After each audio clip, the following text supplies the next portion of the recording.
10 secrets, one album, and a story so tangled in jealousy, betrayal, and the most expensive gamble in rock history that the band nearly didn't survive making it.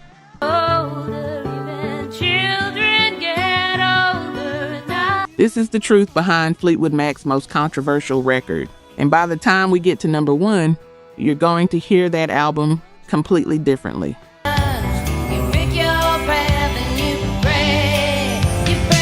Number 10, the studio nobody knew about.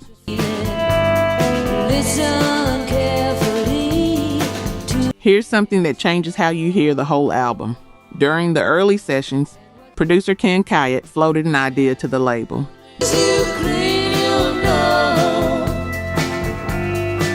Buy the Village Recorder, the studio they were working in. Given the hours they were burning, purchasing the building might actually be cheaper than the rent.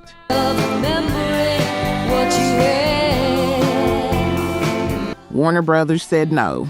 That decision set off a chain reaction nobody predicted, because Lindsey Buckingham went home and built his own studio.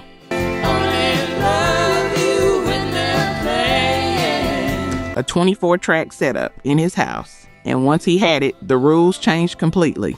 Several songs on Tusk, The Ledge, Save Me a Place, That's Enough for Me, Buckingham recorded entirely alone, every instrument. Self-engineered, not running ideas past the band. They would come and they would go. And this is where Christine McVie's reaction becomes the most honest thing said about the whole project. I keep my visions to myself. She remembered finding Buckingham recording in the bathroom, Kleenex box in one hand, using it as a snare drum, and asking, what the hell is he doing in the toilet playing an empty Kleenex box for a drum?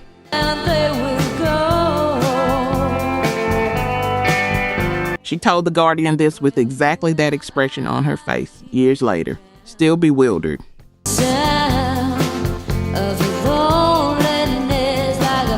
But here's what that moment actually is. That's not eccentricity. That's a man who has heard so much manufactured polish that he's actively hunting for something that sounds like a human being in a room. And I see crystal vision. A Kleenex box sounds like a real, not a perfect snare, a real one. That's the entire difference. And what you love. He recorded the vocals on Not That Funny by taping a microphone to the tile floor and doing push-ups over it, lowering himself toward the mic, whispering, not that funny, is it?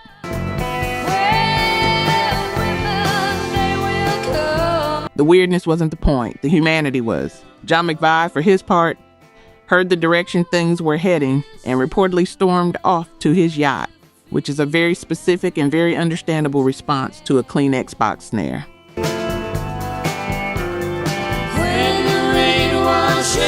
Number 9, the stadium session.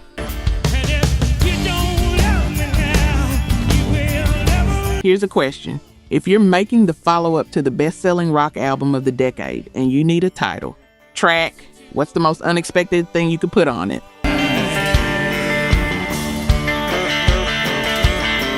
Lindsey Buckingham's answer, 112 musicians from the USC Trojan Marching Band, recorded outside at Dodger Stadium in Los Angeles. Not overdubbed in the studio, outside, open sky, natural reverb and everything.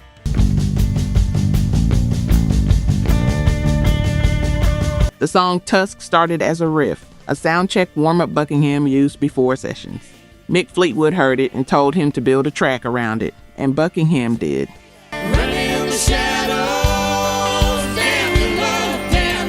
But a conventional drum kit wasn't it. He wanted something thunderous and primal and unlike anything on FM radio in 1979.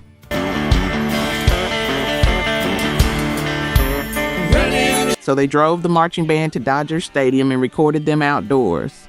112 people, brass, percussion, the whole thing.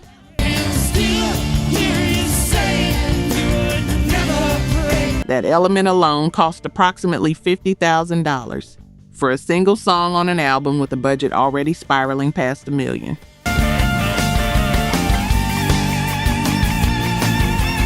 Warner Bros., when they heard it, was reportedly horrified.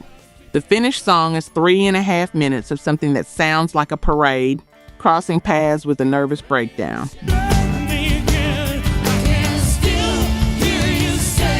Buckingham banging on a Kleenex box. Mick Fleetwood slapping actual lamb chops for the specific thwack of the sound.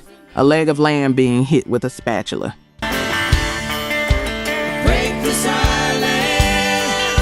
Buckingham described it later. It's a whole hodgepodge of Kleenex boxes, drums, weird stuff, slapping of lamb chops and things. And underneath all of it, barely contained jealousy. Because Tusk, the song, is about exactly one thing. We'll get there.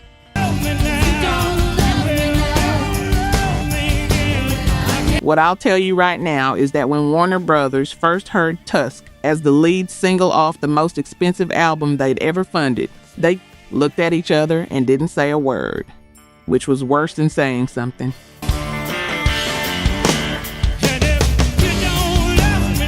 Let's look at the numbers. Only 9% of you are actually subscribed. Honestly, that's tough to see. Our team spends days hunting down archives and verifying every single fact just to tell these stories right. If you've made it this far into the video, you're clearly part of the community, so please hit subscribe. It costs nothing and helps us immensely. Now, for those already subscribed, very few of you have made the jump to our membership, and that's a hard pill to swallow because you're the ones who know our value best. If this channel has moved you or inspired you, consider joining. It's the price of one coffee, but it's the literal fuel for this channel. Let's keep this alive together. Back to the story. Number 8, the 5-way wreckage. I need you to map this out with me, because what was happening inside Fleetwood Mac during the Tusk sessions is I don't know how to describe it other than a 5-way car crash that somehow nobody walked away from.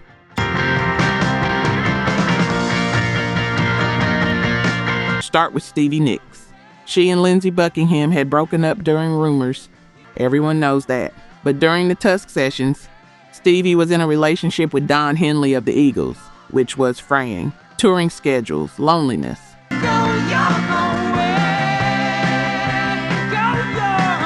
And so Stevie began a secret affair with Mick Fleetwood. Mick, who was married to Jenny Boyd. But here's where it compounds. Jenny Boyd had recently had an affair of her own with former Fleetwood Mac member Bob Weston, who had been fired from the band years earlier because of an affair with Stevie.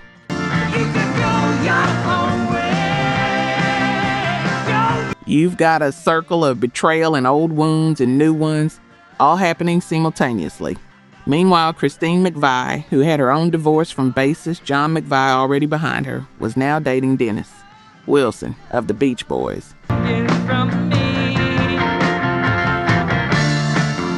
Which means in this studio at this exact moment, you had someone dating a Beach Boy while Lindsey Buckingham was secretly accessing Brian Wilson's unreleased master tapes.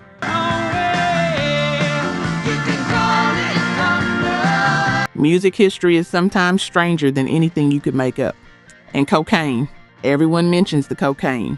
Producer Ken Kyatt described Buckingham during the sessions as a maniac.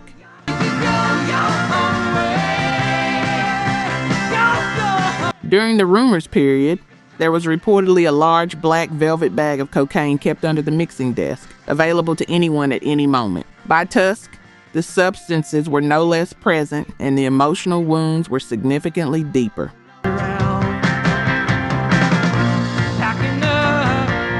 As one critic would later put it, this is the ultimate cocaine album, with manic explosions followed by stretches of aching quiet.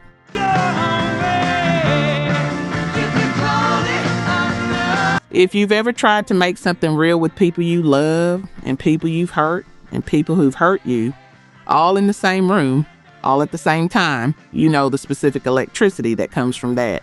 And you know the specific danger. On Tusk, both were everywhere.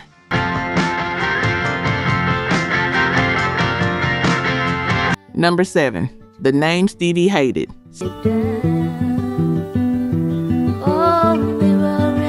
Stevie Nicks found out what the album was called after the album was finished. Let that sit for a second.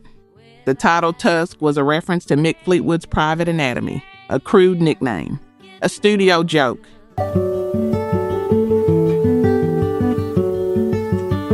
The kind of thing that gets said at 2 in the morning and then apparently gets put on the cover of a major label double album. and nobody told Stevie Nicks what it meant until it was done. Did you see my reflection? Snow. Now add to this the fact that Stevie and Mick had just been having a secret affair, and the affair was ending, and she was finding out that the album documenting the most chaotic period of her personal life was named after a private joke about the anatomy of the man she'd been secretly involved with.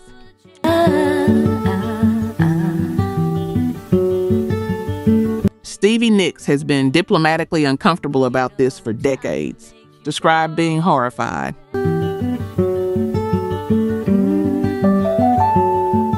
Not just at the crudeness of it, but at the timing, at the feeling of not being consulted, of being informed rather than included. Take it down. Oh, no. And here's what gets me about that. You've got a woman who poured some of the most personal songwriting of her career into this record. What is love?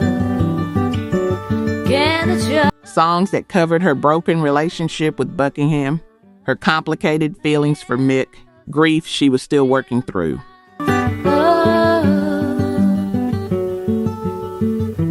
Songs she'll tell you were some of the most honest writing she'd ever done. And the album that houses all of that, the record that contains her most exposed moments, gets named after a locker room joke.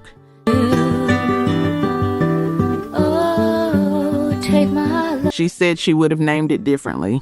And when you listen to what's inside, the grief and complexity and sheer beauty of Sarah, Storms, Sisters of the Moon, you understand why the title felt like a mismatch, because it was.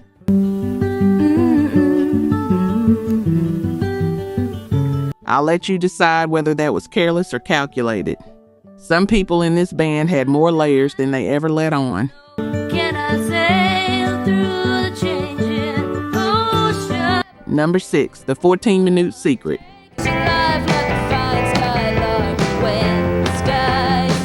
Here's what Stevie Nicks brought into the Tusk sessions, a song called Sarah, and the original demo ran for over 14 minutes. 14 minutes.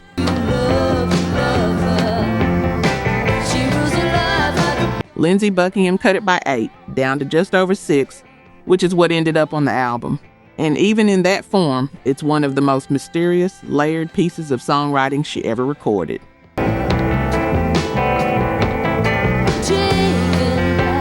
Because Sarah isn't about one thing, it's about everything that was happening at once. The great dark wing in the lyrics, that's Mick Fleetwood.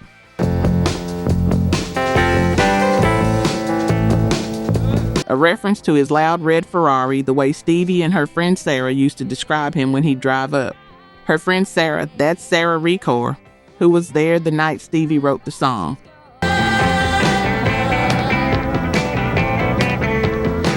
Keeping the coffee going, keeping the cassettes rolling, making sure the batteries didn't die during a long, long night of recording.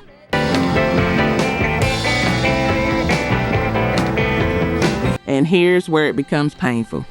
Mick Fleetwood eventually left Stevie for Sarah Recor, the woman who sat with Stevie while she poured her heart into a song about Mick. That woman married Mick in 1988.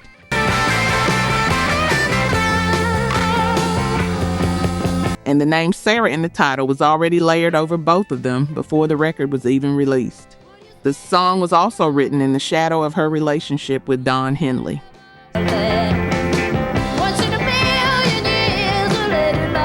Stevie had become pregnant by Henley during this period and had an abortion. She confirmed in 2014 that if she'd had that baby, and if it had been a girl, she would have named her Sarah.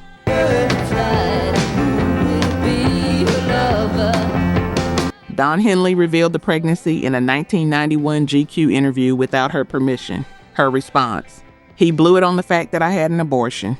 He told a big magazine that. I would never have told the world that. 92 phone calls and 800 apologies later. Well, that story's out now.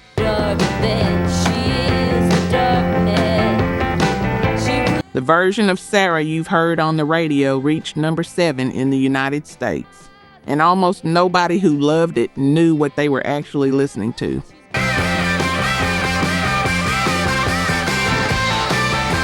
Number 5, the label's verdict. You know that I'm proud and I can't get the words out. When the album was finished, the band played it for Warner Brothers. And here is how Lindsey Buckingham described the label's reaction. Baby, we better make this start. You better make it soon before. They saw their Christmas bonuses going out the window. Warner Brothers. Records president Mo Ostin sat down with Mick Fleetwood and said directly, "You're insane doing a double album at this time." I wanna be with you everywhere. The business is dying a death. We can't sell records. And this will have to retail at twice the normal price. It's suicide. I wanna be with you everywhere. That's a label president calling one of his most commercially successful artists insane. Not misguided, not risky, insane.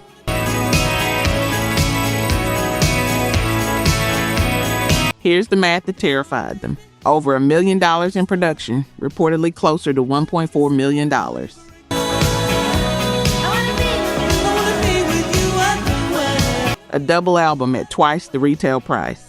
And the label calculated they needed to sell 500,000 copies just to break even. Against the backdrop of rumors selling 10 million, that's not a gamble. That's an entirely different category of risk.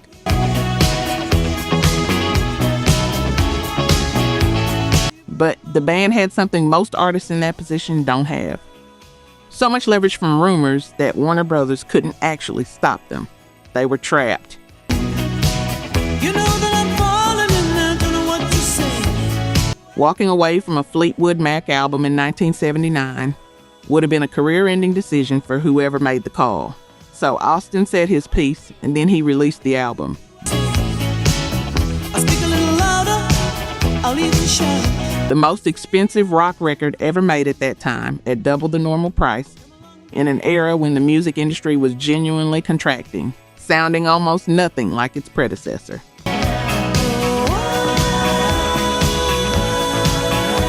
One executive described it plainly. It's suicide. And if you've ever been in a room where the people funding your work told you it was wrong and you knew it wasn't, and you released it anyway, you know what kind of nerve that requires. The band looked at each other and did it anyway.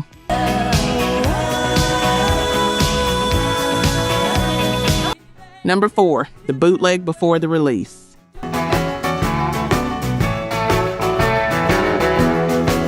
Here's something that's going to sound very familiar to you. Even though it happened in 1979, the album leaked before release. Not over the internet. There was no internet.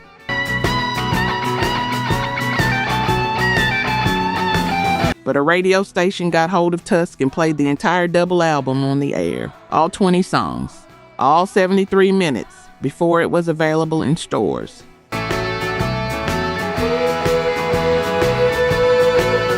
Which meant that anyone with a cassette deck and a radio could record the whole thing for free. And in 1979, a lot of people had cassette decks and radios.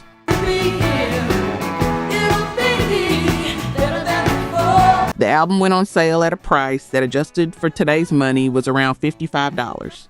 Double the cost of a regular record, which meant that anyone who'd already taped it off the air had exactly zero incentive to buy it. Just a little while. No, you don't. Warner Bros. Had already warned the band about the math they were working against. The radio broadcast made that math significantly worse.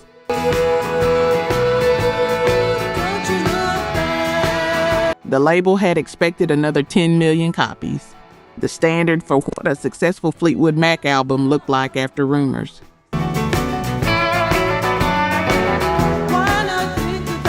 Tusk sold 4 million, and I want to be precise about this. 4 million copies is an enormous success for nearly any record you can name.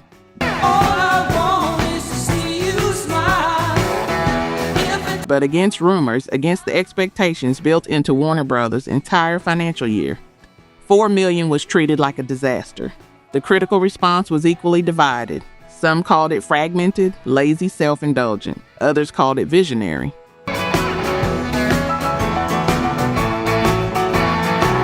One review described it as the ultimate cocaine album, which, given what we know about the sessions, isn't entirely wrong. But it isn't fair either, because inside those 20 tracks are some of the most emotionally honest songs this band ever recorded.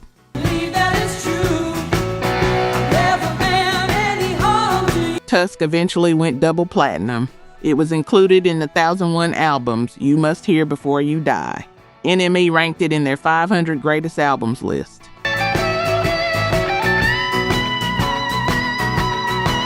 But in October 1979, priced at double the going rate, already being traded on cassette, it felt, to the people who made it, like a wound.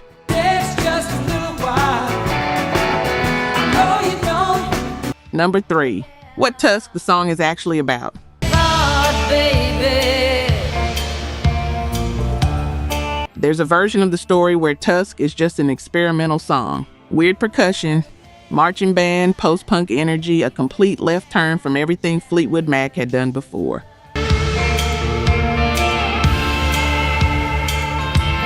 That version is true as far as it goes.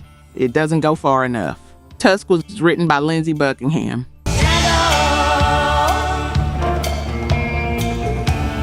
And by 1978, Lindsey knew about Stevie and Mick, the secret affair. The woman he'd spent his life with. They'd been together since before Fleetwood Mac, back to the Buckingham Nicks days, back to when they were broke and struggling in California.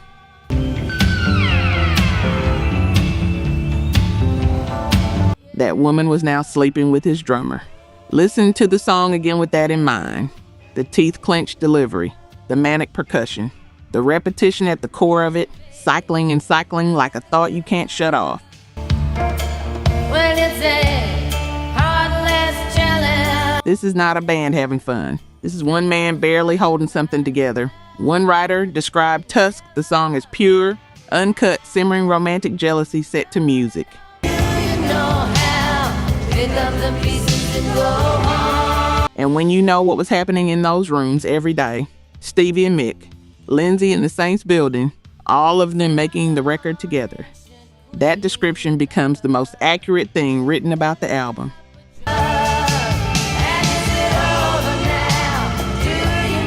Buckingham has said he was losing a great deal of himself during the making of Tusk. I believe him, because what he made from that loss is one of the most raw, emotionally exposed records a commercially successful band had ever released.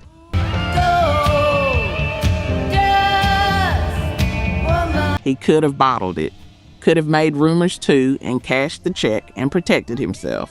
Instead, he took every piece of his jealousy, his creativity, his heartbreak, his admiration for punk rock, his obsession with Brian Wilson, and he put it all into 20 songs.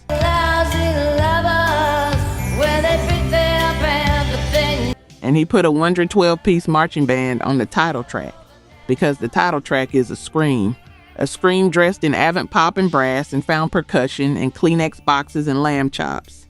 And if you've ever had to sit across from someone you loved who chose someone else, you know you would have screamed too.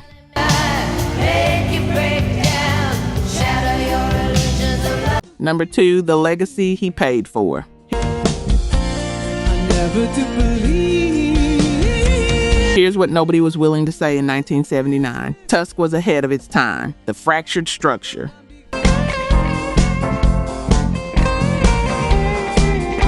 Three distinct songwriters producing what John McVie himself admitted sounded like 3 different solo records crammed onto 4 vinyl sides. The lo-fi experiments buried inside major label production. Only one. The genre-jumping, Christine McVie's jazz-inflected ballads sitting next to Buckingham's post-punk noise next to Stevie's haunted folk songs. This feeling for In 1979, that was called Self-Indulgent. In hindsight, it sounds like a blueprint. The sonic experimentation Buckingham pioneered on Tusk.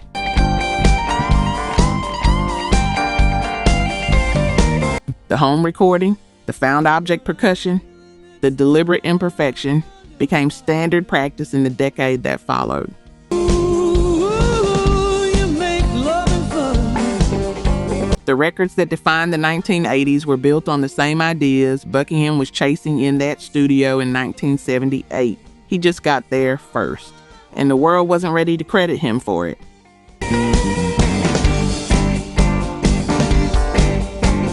Stay with me on this part. Tusk's legacy followed Buckingham for the rest of his time in the band. His desire to play that material live, to defend it, to prove it mattered, is documented as one of the reasons Fleetwood Mac pushed him out in 2018.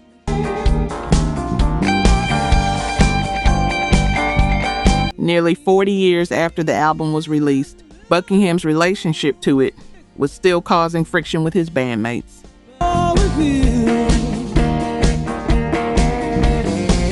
He was still fighting the same fight he'd started in 1978. The critical reappraisal came, slowly and completely, but it came.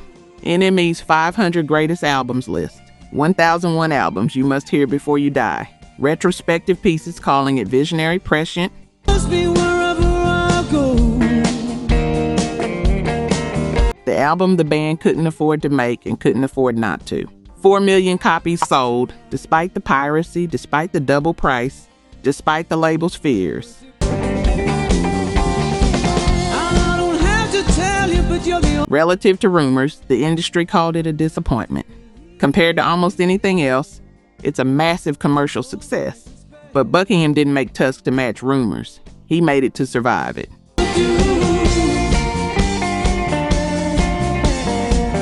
Number 1, The Real Secret. To the gypsy.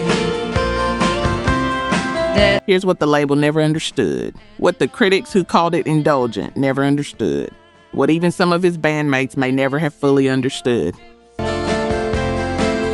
the gypsy. Tusk wasn't a mistake. Tusk wasn't self-destruction. Tusk wasn't Lindsey Buckingham losing control.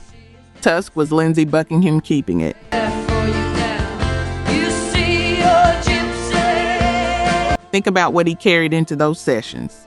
The biggest album in rock history, and the expectation of repeating it. An ex-partner now involved with his drummer. A label that wanted him to replicate a thing he'd made once at the cost of most of his emotional reserves.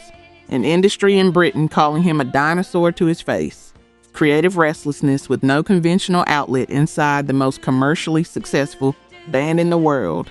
Maybe once, maybe twice. Most people would have broken, or sold out, or disappeared into the excess and let the machinery run itself.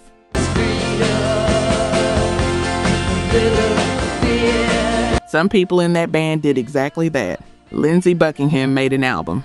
He built a studio in his house and worked at all hours and recorded himself doing push-ups over a floor microphone and used a Kleenex box as a snare.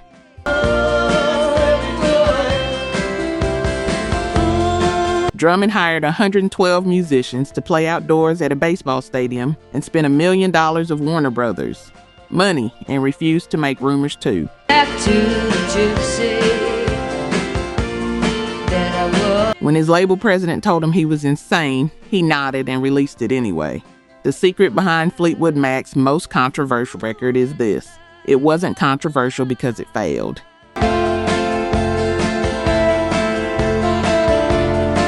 It was controversial because one man told the truth about his jealousy, about his heartbreak, about his refusal to be what the world wanted him to be. And he told all of it through music. And a memory is all that is left. That's the bravest thing you can do. Not the most commercial, not the most strategic, the bravest.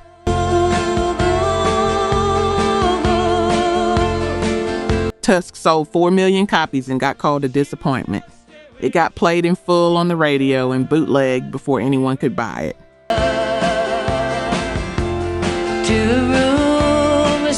It got named after something Stevie Nicks found out about after the fact. It got made by 5 people in the middle of affairs and broken marriages and cocaine and beautiful chaos.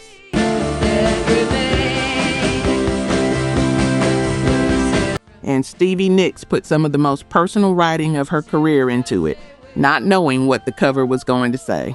And it's still being talked about nearly 50 years later. That's not a failure. That's a statement. And it's just now getting the response it deserved.